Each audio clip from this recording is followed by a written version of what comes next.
welcome to this episode of the Working Mom Happiness Method podcast that is all about creating your best life schedule. And what is so wild about this episode is that it is officially the last one in the formal Working Mom Happiness Method program, which I can't believe that we're here.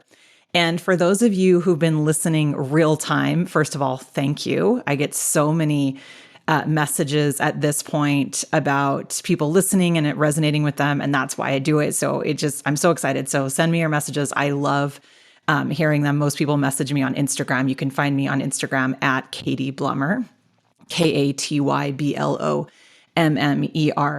But I've been so excited that I know so many of you are listening along real time, which is awesome. But if you have been listening real time, I haven't been here for a while. It's been a few months, actually. I didn't go back and see how long it's been since I've recorded an episode, but it's been a while. And that is not because I don't love this podcast. I absolutely love this and I love sharing this information. It is because I was practicing what I preach. Things got busy, crazy, but nothing in a bad way. All good things. It's summertime, family vacations. I was honored by Utah Business Magazine as one of 30 women to watch. And so I had some events and some things to focus on that, which I was super excited about. My corporate job has been really busy, but also going really well. I've been sticking to boundaries. I am now a little over a year and a half back into that job after leaving due to burnout. And I've talked about that in other episodes, but I am happy to say I've continued to stick to my boundaries and continue loving that. And so all is going well. I just had to practice what I preached and set this aside for a minute while things were just kind of wild in good ways. And now here we are, we're back. This is the first weekend I've had home in quite some time. And so I had some time to sit down and finish up with this last episode. Now, when I say last episode, it doesn't mean I'm stopping the podcast. I'm going to continue on with having guests on. So I'm going to be talking with women who have taken this program and it has changed their lives. And I hope they will inspire you. And as we go through those conversations, you'll hear tips and tricks that have helped them that I'm sure will be helpful to you. And also it's just nice to know that we're not alone and struggling with all the same things. So you'll hear from them. And then I'm also planning to do real-time live coaching sessions. So if that's something that sounds interesting to you, obviously it would be completely free coaching sessions. We could talk about anything that I cover here in the method. So anything from, career development, how to create balance in your life, maybe your relationship, mom guilt, all the things that we talk about, body image, figuring out how to do sustainable body movement, figuring out how to put in time for yourself, any of those topics, if you're willing to come on and be vulnerable and share on the podcast, I know that when other women tune in to hear somebody being coached, they can resonate with what they're hearing from you. It helps everybody know they're not alone. And then we can talk about some great tips and tricks that will help others too. So reach out to me if that's something that's interesting to you. And before I jump into this episode, I also want to remind you that we have taken the Working Mom Happiness Method into companies. So we now have the company group program.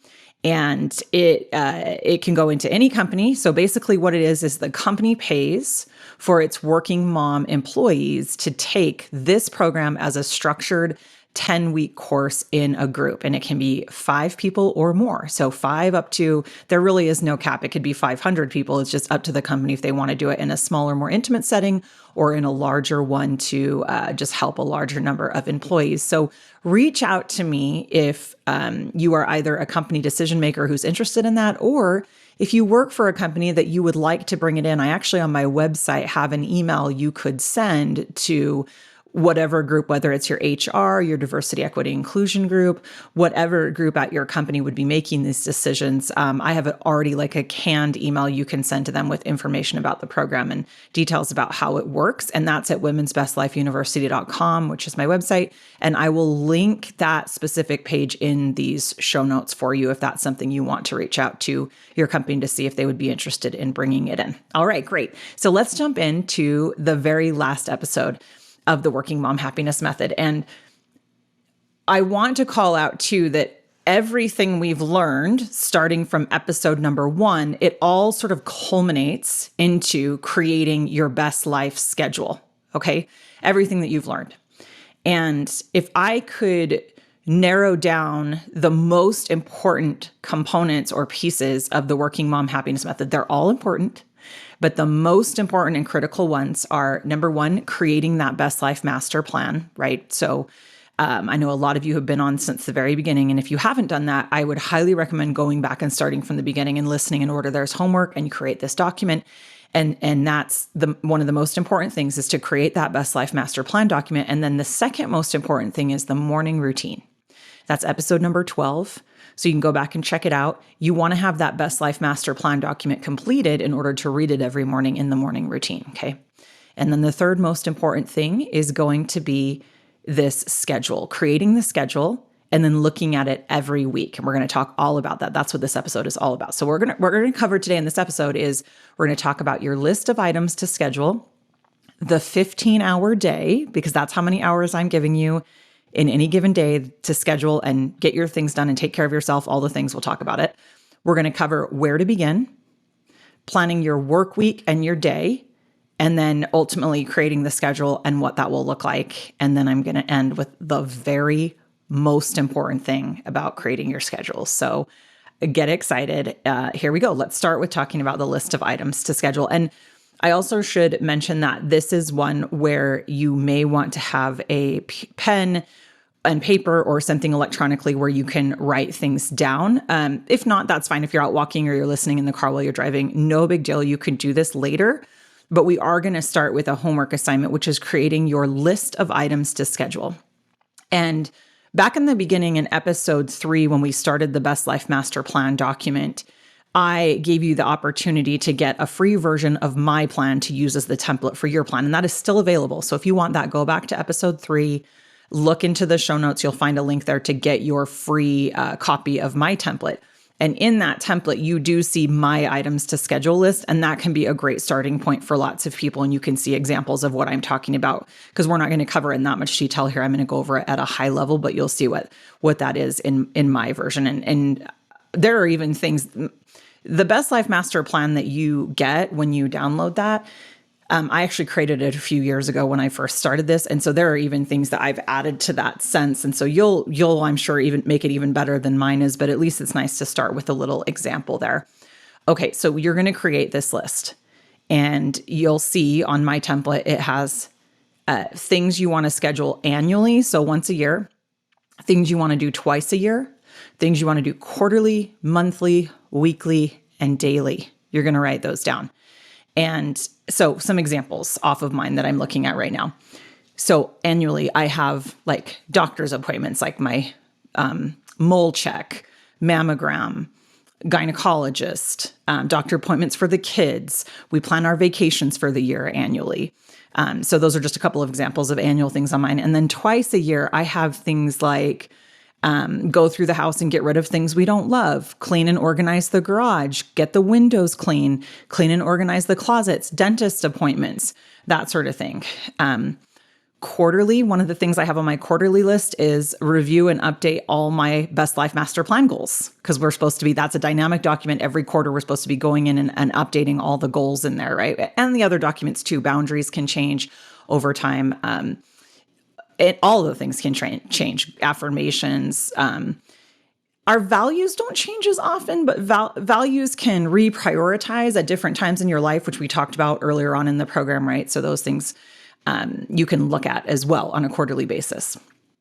Monthly, I have review and update goals for the next quarter, like look at the budget for the month. I have clean bedding and linens. Yes, I usually only clean our bedding and linens once a month. I do not. I know some people do it weekly. I have no judgment on that. People are probably judging me for doing it once a month, but I think that's fine, and it makes my life easier to do it less.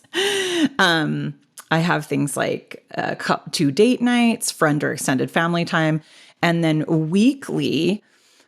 Weekly is really where the rubber truly starts to hit the road. So we're going to just talk about that in more detail, weekly and daily, in just a minute, but you will list those things on your list of items to schedule. So I want you to take the time to create this list, sit down with it. I mean, really, if you go back and look at your values, look through your Best Life Master Plan, and just sit with this for a few minutes. In 10 or 15 minutes, you could have a great list to start from, and then you can kind of add to it and refine as you go. And as you just get a little bit more experience with this, okay? So we'll jump into daily and weekly in detail in just a minute. But first, I want to talk about the 15-hour day, okay? It is so incredibly common as moms that we are staying up way too late and we have to wake up early to get the kids off to school, get the kids ready, get off to work, all of those things. And we have talked about this at length in other episodes leading up to this. So I'm not going to go back into all of that. But this is where things get real with sticking to that, basically, and honoring that you are worthy of planning your me time during the middle of the day, even if you have to ask for help or inconvenience somebody else to get that me time, versus doing it in the middle of the night and then being tired all the time because you're not getting enough sleep, okay? So because of that, I only allow you 15 hours in your day to plan your schedule. So that leaves, obviously, 9 hours. There are 24 hours in a day, 9 hours for sleep and winding down for sleep. And so if you are a person who doesn't need 8 hours of sleep, let's say you can get by on 6 or 7, number one, I always want to check with you your caffeine intake, right? Let's just call that out. If you think you're a person who only needs 6 hours of sleep and you drink caffeine all day, you're not a person who only needs 6 hours of sleep. We got to just keep it real. We got to call it out. By the way, I am not saying caffeine is bad. Many, many studies have shown that caffeine in and of itself is not bad, as long as you're drinking it earlier than midday. If you're drinking it throughout the afternoon, it does have a half-life that lasts in your body, and it absolutely will impact your sleep. But as long as you're keeping it in the morning before midday, you're totally fine. But if you are relying on caffeine to keep up with your 6 or less hours of sleep schedule, you are not a 6-hour a night of sleep person. Now, I do think that there are people who need less sleep than others, even without relying on caffeine. That's very real. If you are one of those, I'm still only giving you the 15 hours. So the remaining hours you can spend on yourself, relaxing, winding down. Maybe you can add something you like into your nighttime routine, like taking a bath or meditating or reading. But I'm still only giving you 15 hours. Okay. It's really, really important because the reason I created this is because the vast majority of us as working moms are exhausted and overwhelmed, and this will really help. Now, if you have a baby, I realize this is very difficult because babies are up in the night. And so give yourself grace, be flexible. You're going to do it on a different schedule. We've talked about that in earlier episodes as well. Okay, so 15 hours is how many hours you get to schedule in when creating your schedule. Let's talk about where to begin. So as I mentioned before, you're going to use your items to schedule document as a checklist because it's already going to be based on your values.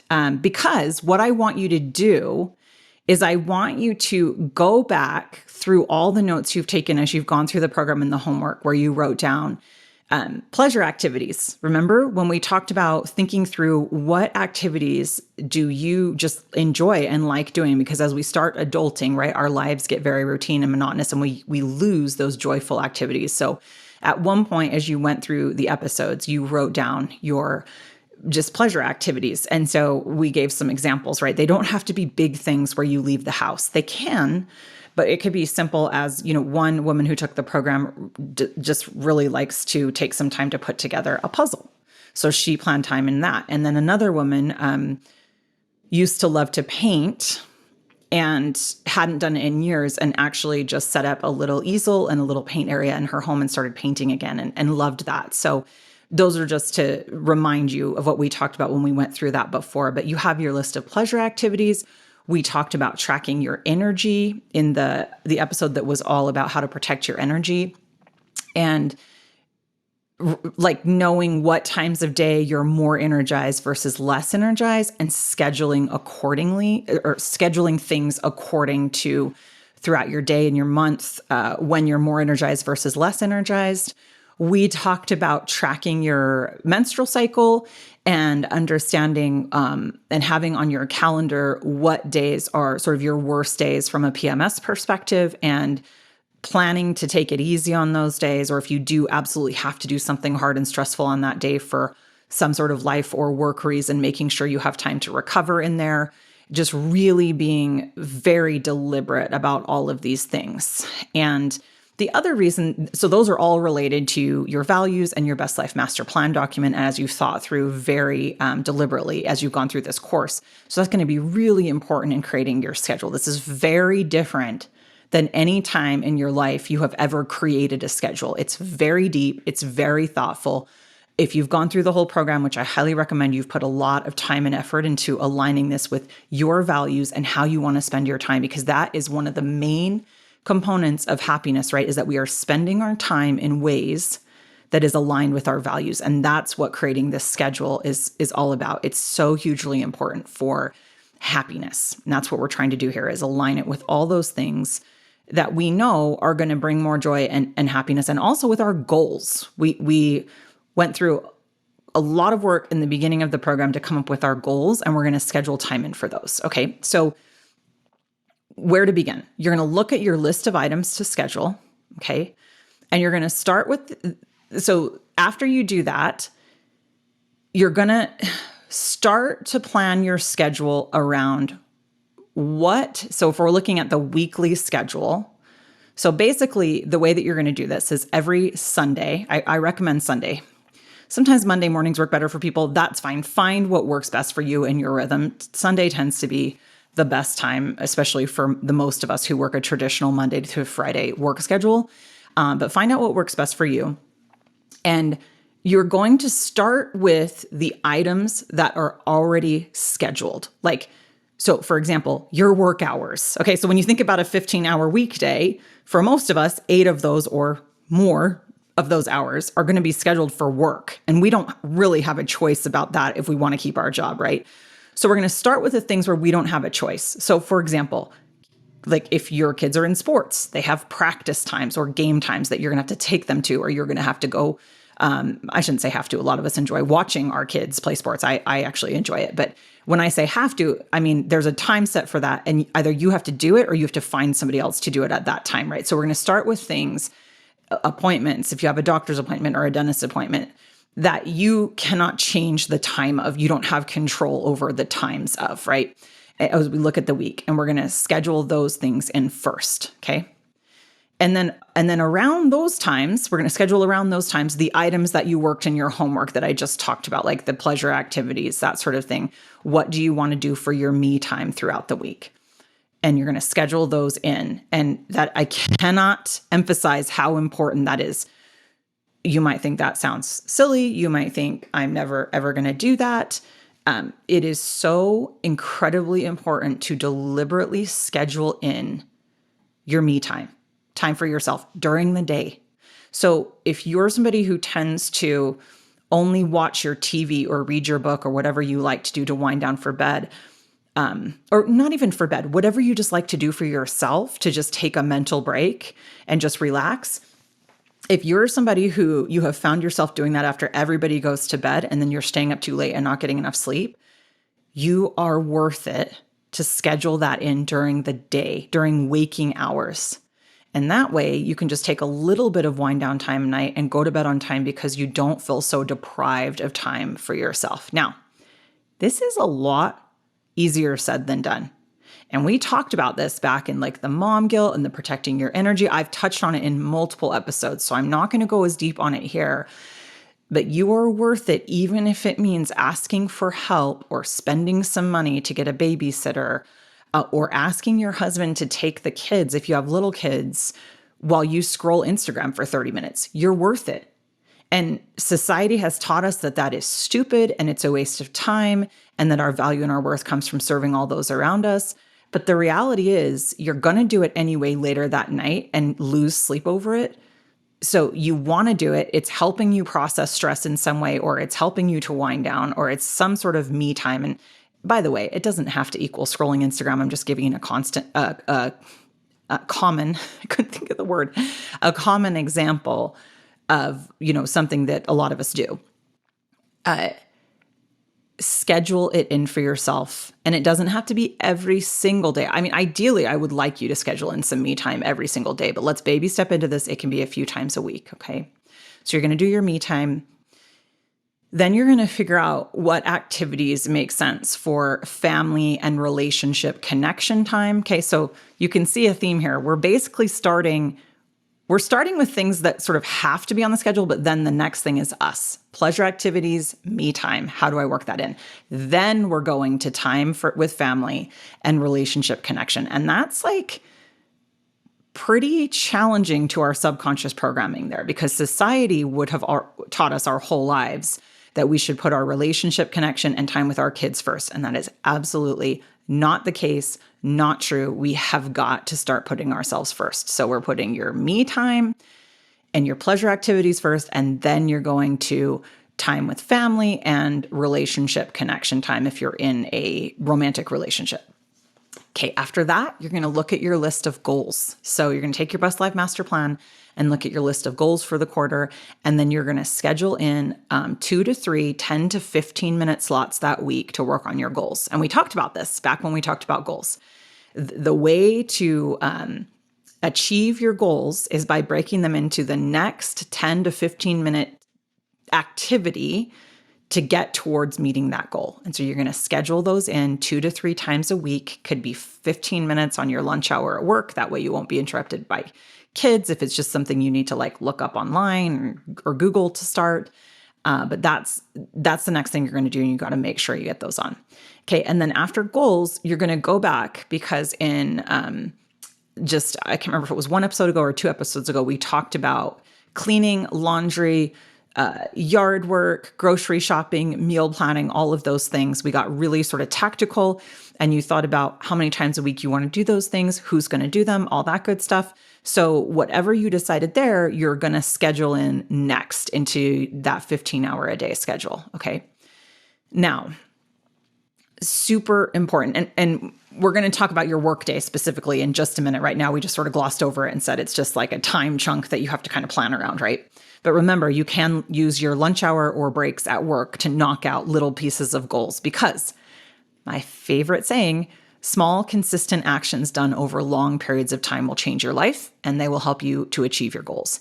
And achieving goals helps us to feel like we're progressing in life. It helps us to spend our time in ways that are aligned with our values, which is the key to living like your best and happiest life and progressing in life. I promise you, this stuff is so life-changing. Like, it's wild when you start doing it, how life-changing it is. And it all sort of starts to culminate and happen with creating this schedule. Okay.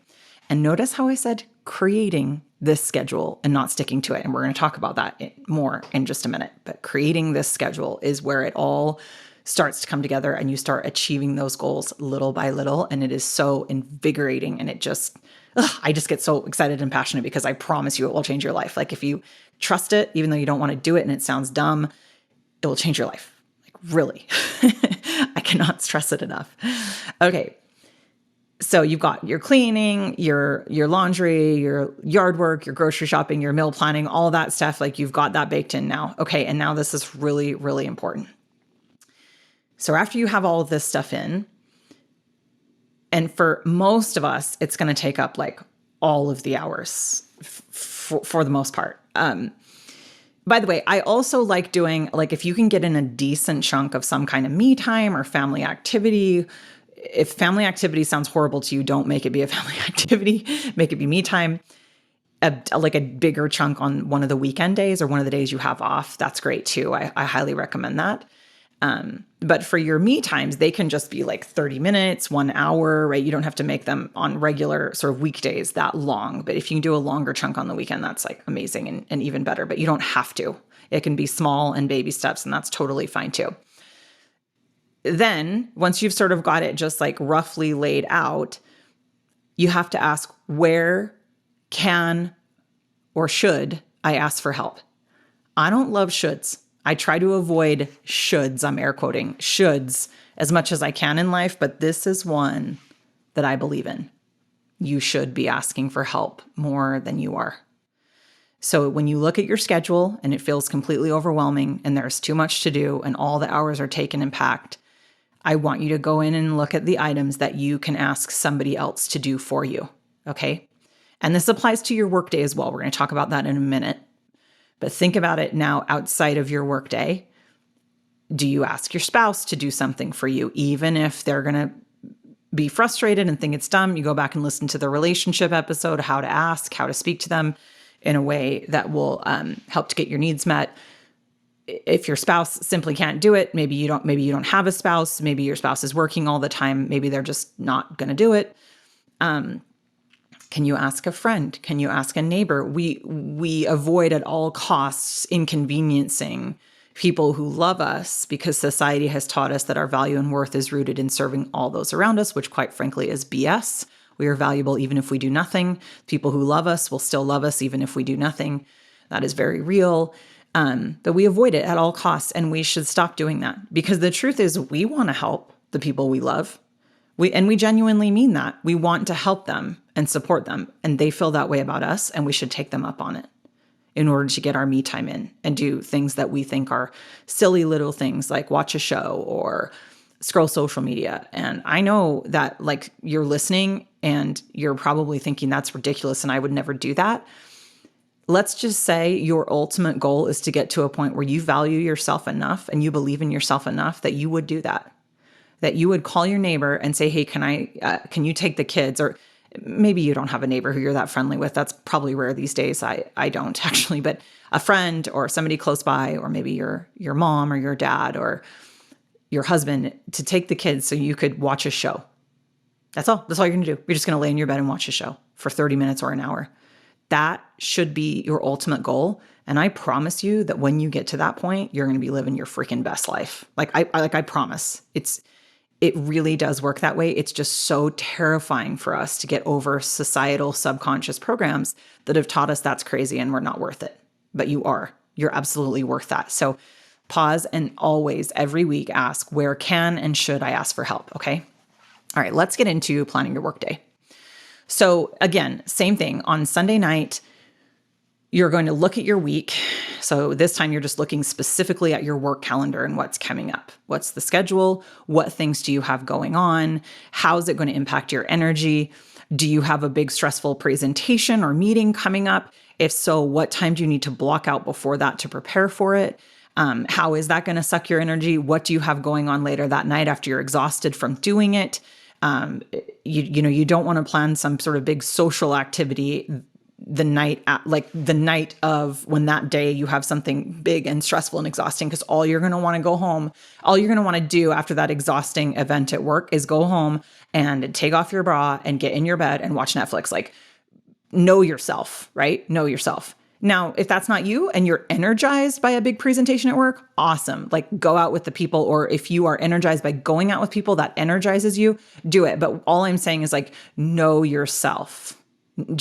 And really pay deliberate attention to that. That's all about protecting the energy, like we talked about before. So what's coming up this week? How will it impact your energy? Do you need to block out time during the week to prepare for anything that you have scheduled? Okay, what meetings are scheduled that you don't control the timing? Take a look at those. If the time is outside of your boundary or your sort of workday area, because if you have a job like mine, I don't have a set start and end time, and I work globally. So I have meetings that can come up at 6 a.m., 7 a.m. my time. I typically don't have them on the later end because I'm on mountain time, but sometimes I do, just depending on where they are in the world. And coming back after burnout, I created hardcore boundaries about my schedule. And so I don't take those super early meetings unless it's absolutely required, but they're few and far between. And I really protect that because taking control of my mornings has absolutely changed my life, which I've talked about in previous episodes. So take a look at those meetings. If you have something coming up that you didn't catch before that is outside of your boundaries and your work area, same thing. Who can you delegate it to? Who can you ask for help? Can you be bold and brave and ask that person to meet at a later time, right? Really take these things seriously because you are worth it. And I promise you that if you do it in the right way, in a professional way, and you're vulnerable and you share, that it's not going to damage your brand. Now, it is an art and doing it in the right way matters. So reach out to me if you want to talk through it and you have questions, because I know that can be a little scary, but I promise you are worth it. And I promise it will make you a better employee, more productive, more strategic, happier in general. So look out for that. What career development activities do you want to work on that week? What are your work goals specifically, right? And you might have some of those in your Best Life Master Plan. And if you do, great. Schedule a couple different 10, 15-minute sessions to work specifically on those things. Because a lot of times we have some work-related goals that actually have nothing to do with whatever project we're working on or what takes up our time during the workday. Like if you lead a team, a lot of your time gets taken up with people asking you questions and needing things, which is fine. But it can really, we can lose track of time as it comes to meeting some of our career development goals. And so scheduling them in really can make a difference. Okay. And then the other thing is, as you look at the work week coming up, is to block time now for getting your most important thing done each day. So we talked back up in career development about the one thing. There's a book by Gary Keller called The One Thing, where they did these studies that you're most sort of successful and productive at work if you just each day narrow down to what is the most important one thing you need to get done. And so if you can block consistent time for getting your most important thing done each day, life-changing, career-changing, it's amazing. Most of us, our schedules won't allow to do it exactly the same time every day, but you can at least look at the week and say, okay, what's it looking like? Where can I block my 30 minutes, my hour, or whatever, maybe it's longer depending on the thing, to get my one thing done, my most important thing done that day. So take a look at that, okay? And then the other thing that I recommend is, and you can maybe do this as part of your morning routine, but if that feels stressful to you, don't. You could do it the very first thing as you start your workday, as you first get to work. Every day, just take a quick look at your day, because we know that things change on a daily basis. And just remind yourself, what is the most important thing to get done today? Do I need to move anything around to make sure it gets done? Do I have my time scheduled to get it done, or did that get taken up by something else? How am I feeling energy-wise? Is there anything that I can change in my schedule today to help my energy? Do I need to ask for help? Can I delegate anything today? When am I starting and stopping work today? What do I have going on that night? What might challenge my boundaries today? And what is my plan to deal with that? Just thinking through these things. This is what being strategic is. It's looking at each day, each week, like a chess game, looking a couple of moves ahead, right? The amount of stress and toll this can take off your shoulders, just planning and thinking through these things at the beginning of each week and the beginning of each day, is like incredible. We don't realize how stressful it is flying by the seat of our pants all the time. It is very, very stressful and exhausting, and part of why a lot of us are feeling exhausted all the time. And then you can look at what's the plan for food today? Do I have time on my calendar to eat lunch? What are we doing for dinner? Do I need to throw something in the crock pot in the morning? Who's making dinner? That sort of thing. You can kind of look at those things on a daily basis, and that can really, really help. Okay. So logistically, you might be wondering about where do I create this schedule, or how do I do it? I am leaving that completely up to you. And I'm doing that because people have such different preferences on what type of calendar they like to use. So for example, for me, what I do and what works best in my life that I've learned is to put everything in my life on my work calendar. That's where I am. I'm spending all the time in there. I have an assistant at work who knows that I do that.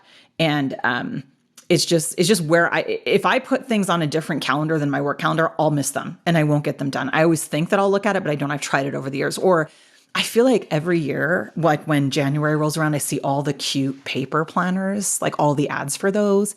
And I just want so desperately to be a person who uses a paper planner and has cute handwriting and uses stickers. And, I really do. I desperately want to be that person, because it just sounds so cool to me. And it always makes me think I'll be more organized. So every year I spend a ridiculously too much money on a cute planner. And then I do it for legit 3 days. And then I don't do it because it's too hard and it's not who I am. And I just can't keep up with it. But some people do love that and they thrive in a paper planner.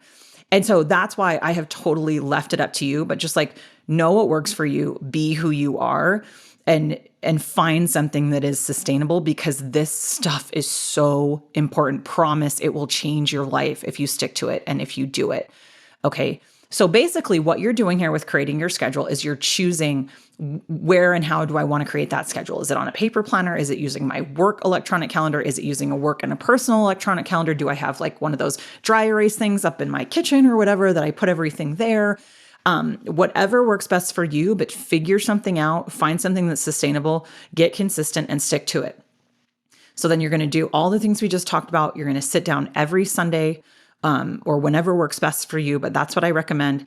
And what's really cool is that you will get so much better and quicker at this as you do it, as you get more practice. And if you start to make it a habit, that's really where the rubber hits the road and you start to hit goals and you start to your life really starts to absolutely change. One of the other things that I forgot to mention back when I was talking about the 15-hour day. So the 15-hour day incorporates time to wind down for bed, but it does not include your morning routine. So I really feel that your morning routine should actually be scheduled. You should choose a time you're going to wake up and you do your morning routine right when you wake up, as we talked about in episode 12. All the details are there, but you are scheduling that into your 15 hours in the morning. So again, life-changing, super important. Okay. So really creating your schedule is the culmination of all of these things that we've learned about. So it's going to be what leads you to actually take the actions to live your best life, which means spending your time in ways that align with your values, help you achieve your goal, be with the people you want to be around, and spend time on yourself. Relaxation, unwinding, energizing yourself with pleasurable activities, all of those things, like super, super important. I'm like a broken record, but I can't repeat it enough. So I think we are now to the moment where I'm going to tell you the most important thing of all of this schedule stuff. The number one most important thing, and then I will wrap it up because I know I like to keep these under 30 and I have really been talking because I'm so passionate about this. Number one most important thing as it relates to creating your schedule is creating the schedule. Now, typically the women who are attracted to this program are achievers, because as achievers, we get ourselves exhausted. We're typically are people pleasers when we're achievers and we get ourselves exhausted. And so let me tell you what's going to happen. I already know. I'm predicting the future for you. You're going to start this. You're going to be all in. You're going to be super motivated. And then you're going to schedule it for the first week. And the first week, your schedule is just going to go to hell. Like you're not going to get any of the things done at the times that you put in. Things are going to change. And it is going to just stress you out because you're an achiever, and creating a schedule is like creating a list, and you got to check the boxes and you got to do the things, right? That is not what this is about. It is just so not, because that just goes against everything we've learned, right? That's just like adding more pressure and more guilt to your plate. And probably when the episode started, I probably should have said this at the beginning, you were like, oh, one more thing to do. Now I have to create this freaking schedule, right? Which I get it, because at the beginning of doing all this, I felt the same way. And I thought the same thing because I am, of course, an achiever. That is not what this is about. Success is in every week. And it's okay if you miss a week here and there, but most weeks consistently doing it, you have a habit on Sundays or whatever day works for you. Success is in just creating the thing, just creating it. That's it. Just like success is just in creating your best life master plan and reading it every morning. That's it. That's it. You do not have to actually get all the things on your schedule done at the time that you said you're going to get them done. You don't even have to get them all done, period. You are not failing if your schedule goes to hell. You are winning. You're winning. And I know you think I'm crazy. I know it. But I promise you, if you can let go of the achieving pressure and the guilt of not sticking to the schedule, and you can trust that just creating it every week will change your life, it will absolutely change your life. Because just creating the schedule is starting to reprogram your subconscious by scheduling in time for yourself and spending your time in ways that align with your values. 99.99% of us have never lived our lives this way before. We've never done this before in this way, thinking so deeply about how we want to spend our time and what's important to us, and then creating a schedule based on all of it. It's like groundbreaking, and it changes your life just by creating it. I promise you. I know that sounds insane and you don't believe me, but I swear the success is in creating the schedule. It really is. And just looking at it in each morning, taking a quick peek, knowing what's coming up as we talked about, and then each Sunday sitting down and thinking through these things. It will change your life. I promise. You don't have to stick to it. You just have to create it and then look at it every day. You're going to try to stick to it, But if it all goes to hell, you're not failing, you're winning. Okay. I cannot stress that enough. All right, good. Hopefully that all made sense. I, again, cannot thank you enough for listening all the way through every episode of the Working Mom Happiness Method. And again, please share it on your social media, leave a rating on the podcast platform. That's what helps show it to more women, because the goal here is just we're all struggling with the same things. So this is all just meant to help. So thank you so much. And I will be back soon where we do interviews and live coaching sessions.